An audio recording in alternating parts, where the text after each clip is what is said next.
So it would be out of the ordinary for her to just not call anybody or touch base. So she went to work on Monday the 23rd, and Monday evening around 10 p.m. Jennifer spoke to Rob on the phone. The call didn't go that well. They had a disagreement. Rob said that, the long distance had been taking a toll on them, and they had a disagreement. I couldn't find exactly what was said or anything else, but it was noted that they did have a disagreement. That was her last conversation, her last known conversation to anybody in her family or to any of her friends. So on Tuesday, January 24th, Jennifer's parents received a call that Jennifer did not show up for work that day, which was very unlike her. She was progressing in the workplace, right? She got a promotion. She was very responsible. So when she did not show up for work, her coworkers and boss were concerned. Her parents tried to call her, and it went right to voicemail, and they knew something was wrong immediately. Her mom, her dad, and her brother all got into a car, and they headed to her condo in Orlando. So they went to see kind of what was going on. They had to get management to let them into the condo, and once they got in, they said that everything seemed normal. Nothing really seemed out of place. They said it looked like she had just been there. There was makeup all over her counter. The t-shirt she had worn to bed was on the floor, and the shower was wet. I also read in a resource that there was a wet towel on the bed, so they think that she did get up and she got ready for work as normal. They did notice that her phone, keys, and purse were missing, and her car was also missing as well.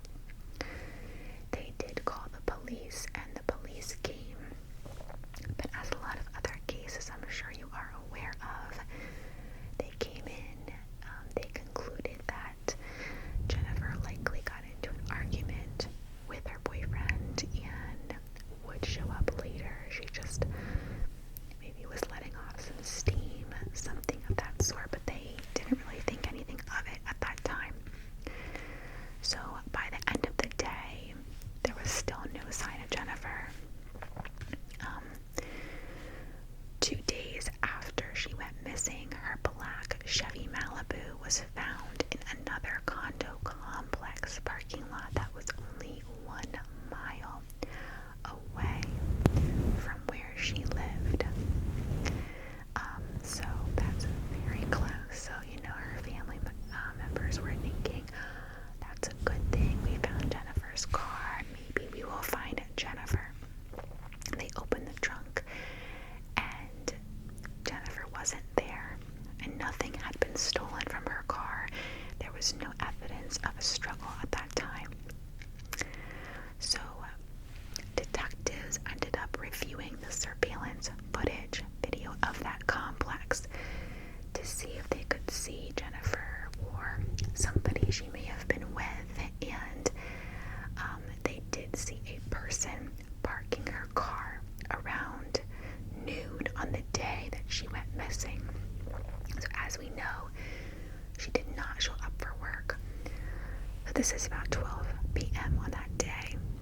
The person drove into the parking lot, sat in the car for about 30 seconds, and then walked away. So police, of course, tried to identify who this person was, but there was a huge roadblock, and this is so frustrating because it just works out perfectly for whomever took her. So basically, the surveillance video took a photo every 3 seconds, and each time the person's face was obstructed by the fence post.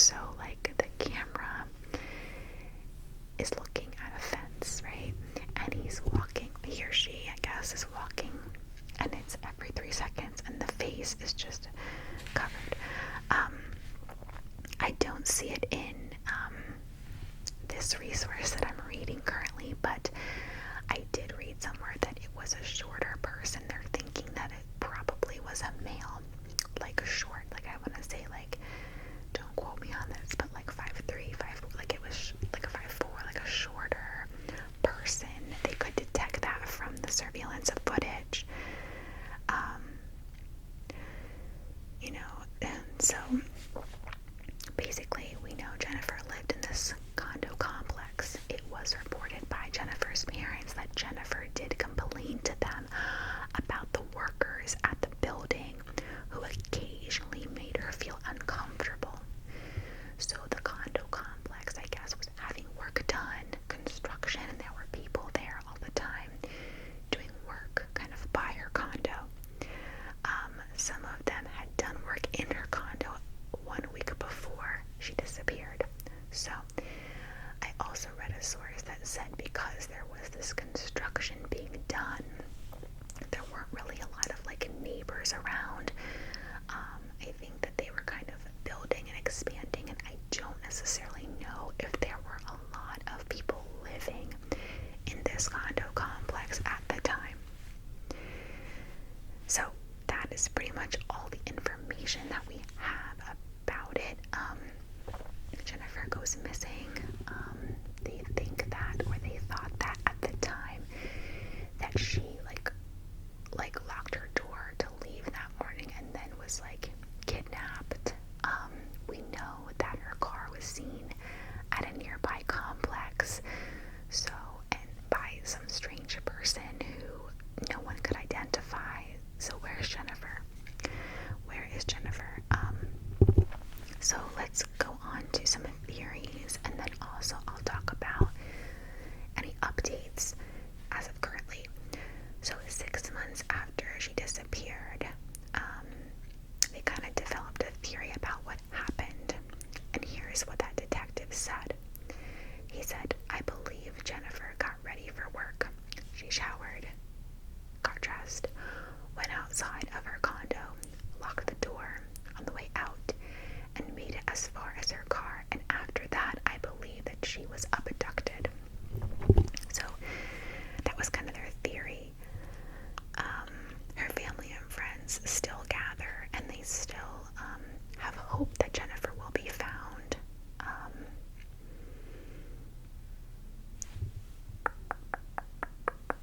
There was a lot of like people, I guess, sending in tips and trying to like give them some leads on on kind of what was going on or what they thought happened to Jennifer. A lot of things. I'm not going to talk about things that kind of were deemed to be not true. Let's see. So in 2016, after 10 years had passed, she was declared dead by the state of Florida, which is interesting. I didn't know I feel like 10 years isn't that long.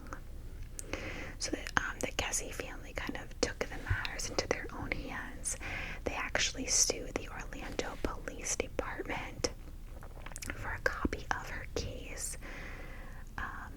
They reached a settlement in 2019, and they handed over 16,000 pages of documents and 67 hours of video and audio tape to them, so that the Orlando Police Department, they no longer lead the investigation. So now her family has a private investigator looking into the case. He said that he learned 10 months after the disappearance, a person was seen dumping a rolled up piece of carpet into a lake not far from where she lived. That tip was interesting because on the day that she went missing, there were workers laying down carpet in the apartment across the hall from her. So it was very interesting. So of course they're trying to find Jennifer. They're making all the efforts.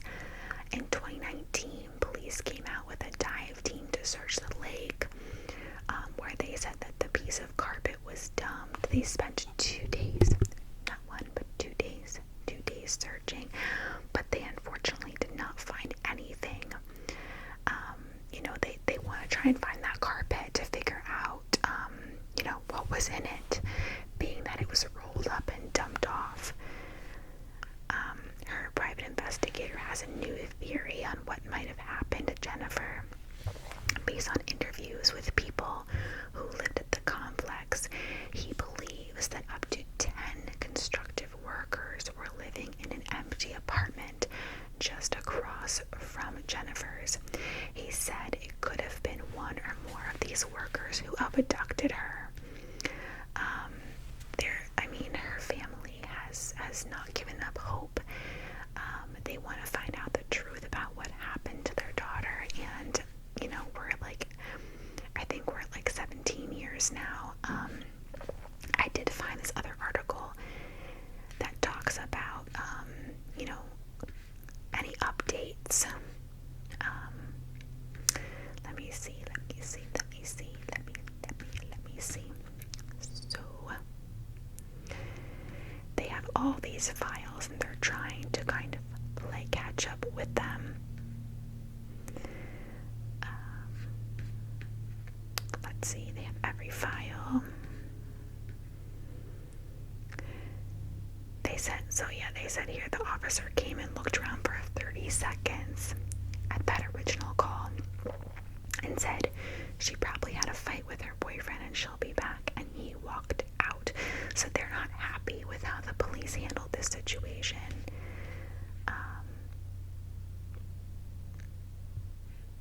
They have to play catch up now, because they don't feel that the case was really handled the way it should have been handled. I don't have the right source. I looked through a lot of them, but there was a recent article that came out that said, and this is very recent, that there was a struggle at her car, that she might have been, or somebody might have been thrown the front of her car, and there's handprints there, where somebody might have been slammed. So this is a really crazy case, that she's never been found to this day. What do you guys think? There were some rumors that she might have been sold into human trafficking. I read a resource that a lot of these construction workers were illegal immigrants, so it would have been hard either way to kind of figure out who they actually were.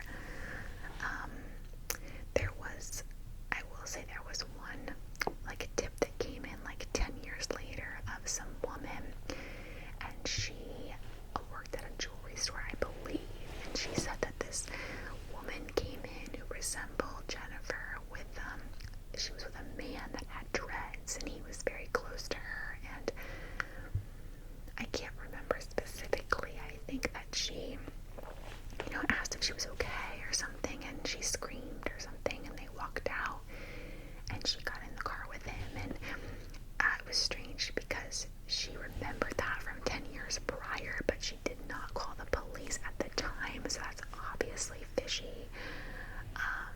But I guess she said she didn't know about the Jennifer Kesse case, and then when she saw about it, she said it looked like her. It's really hard to say. I think we can say that she was abducted. She was taken by somebody who was not a good person and has done harm to her in some way, shape, or form. I don't know. It's just really sad. Let me know what you guys think. I'm gonna put the links in the video of the resources that I gathered the information from, as well as her family's website if you want to read more about it. It's really, really scary. Being a woman is already scary enough. Going out and being alone, it just makes you scared. Walking alone, living alone.